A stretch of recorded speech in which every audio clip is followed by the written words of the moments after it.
The icing on the cake is the arrival of the Carnival Queen in a specially designed carriage in the shape of a boat.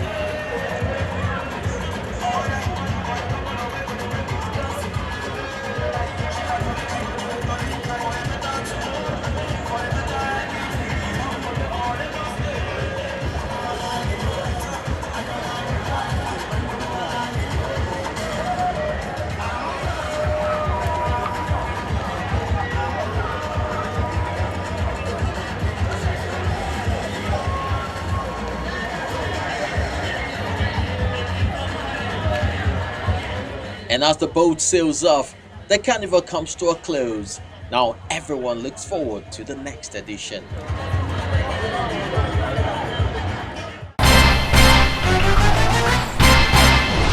Those who have traveled abroad for carnivals, especially in Brazil, will tell you that samba, a Brazilian musical genre, forms an integral part of the event. Now, it involves lots of drummings. We caught up with the Eco Community Samba Band, and the session was quite loud.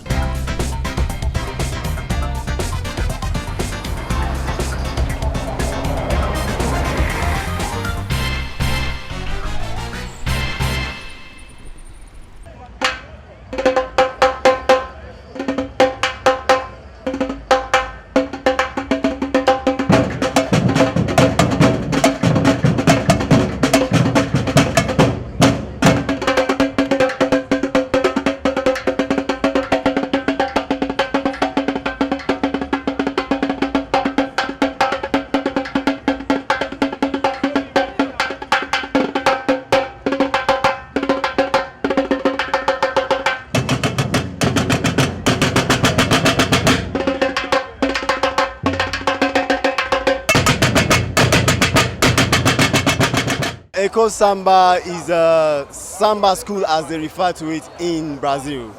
But here we call it, it's still a samba. We're trying to build a samba community, but for now it's just a samba group. You know, it's something that you call a bloco. It's not as big as we would want it to be. And Eco Samba community started in 2011. And I had a vision to bring samba back to Africa because it's got roots in Africa. I was born in London and I grew up here in Nigeria, in Lagos. And I went back when I was a bit older, you know, and I found samba, you know, and I was intrigued, you know, and I was intrigued by the amount of similarities that we have within the culture and how little people knew about this connection that we had. You know, and so I decided I was going to, when the time came, when I was ready, I was going to bring it back to Lagos, to Nigeria, to Africa, you know. And yeah, so in 2011, I ventured on the process.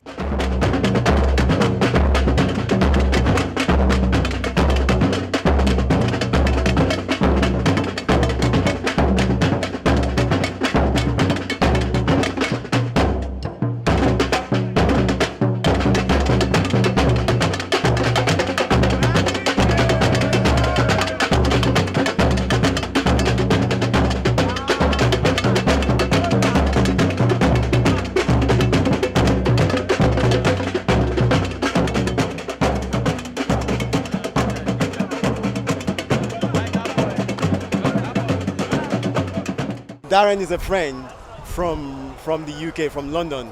He plays samba too. I play samba in the UK. So Darren is a friend I knew. I mean, it's really weird because we met in Lagos, because when he came to Lagos, he was looking for somewhere to play samba, and then we found each other and realized that, okay, we both came from London and we were playing together and stuff like that. So he's here now because he lives here now. You know, he works here and goes back. So he's like part of the project now. You know, so he's like a friend, member, honorable, honorary, whatever you want to call it. He's a part of the family, basically. I play samba in London, and a friend of mine, when he knew I was moving out to Lagos, introduced me to Sheyi, who's the director and the guy who started this group in Satellite Town.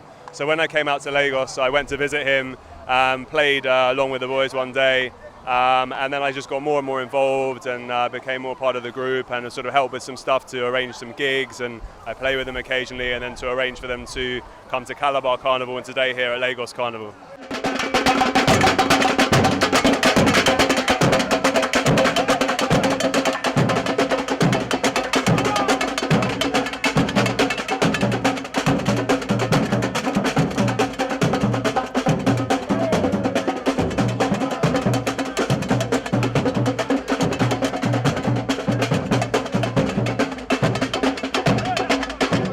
The rest of the kids, they come from the community where I grew up in, and so basically I didn't select them. I just made the drums available, and these are the kids that show interest and have the talent to do it basically. I've been playing jazz drums, as set drums, kids drums before.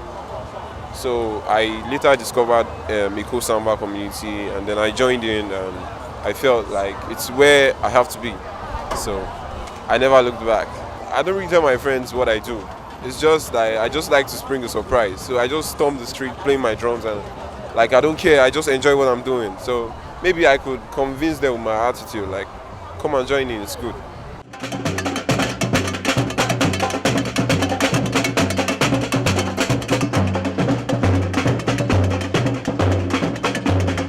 So far today we came out with 25, which is the highest number that we've ever been out with.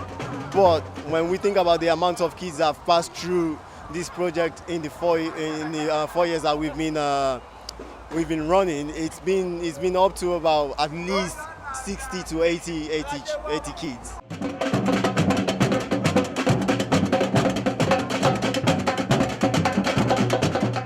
As you can see today, there's a lot of benefits in it for us as individuals, for the community that we come in, that we come from, and for me, the connectivity that comes about, you know, this whole playing samba, Brazilian samba in Nigeria, and it makes people ask questions, and once you ask these questions, you trace things back to their roots, and then it's connectivity. For me, in a nutshell, it's connectivity. But for them, what they gain from it in an everyday thing is like it's team building. It's like, it gives them confidence. It exposes them. It takes them to places that they've never been before. It broadens their horizons. It gives them a bigger dream, because they come from a place where they only think about what am I going to eat tomorrow, or how am I going to pay my school fees. But when samba comes in and you start to take them out and it exposes them, they start to dream bigger. They start to believe that, okay, if I can do this, if I can get here, I can get to even bigger places. And so basically it broadens their dream. It gives them belief, self-confidence, team, working as a team, leadership skills, and so on and so forth. Yeah, I think there's a lot of benefits. I think that, particularly in Lagos and kind of, I guess, what you might call deprived areas, there are limited opportunities for kids to express themselves creatively.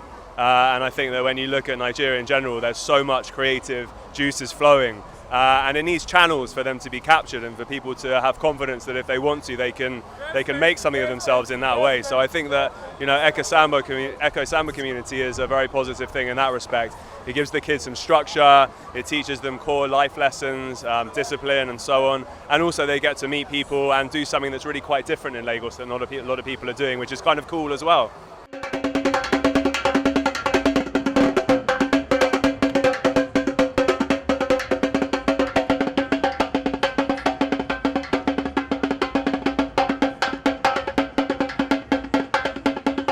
I'm looking forward to this getting bigger. I'm looking forward to people knowing more about samba. I'm looking forward to us going to Brazil and for Brazilians to come here and for us to kind of regain the connection that we used to have, because I realized that Lagos and the carnivals of Lagos had their roots in Brazil, but this roots is being lost. So for me, I look forward to us regaining those roots and just, taking it from there.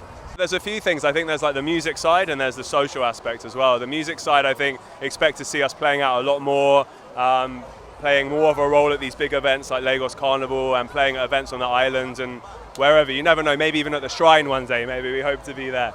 And then also in terms of in satellite towns, starting to work with more schools locally.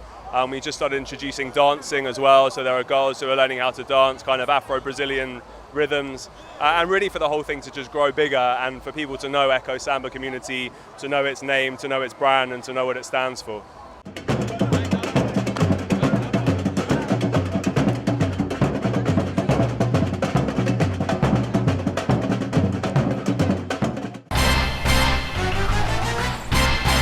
That's the much time would allow us on Community Report today. Hope you had fun while watching. Next week, we'll be back. And if you think there is something special worth celebrating in your community, then reach out to me on Twitter at Chris Elems or at Channels TV. Till next week, bye-bye.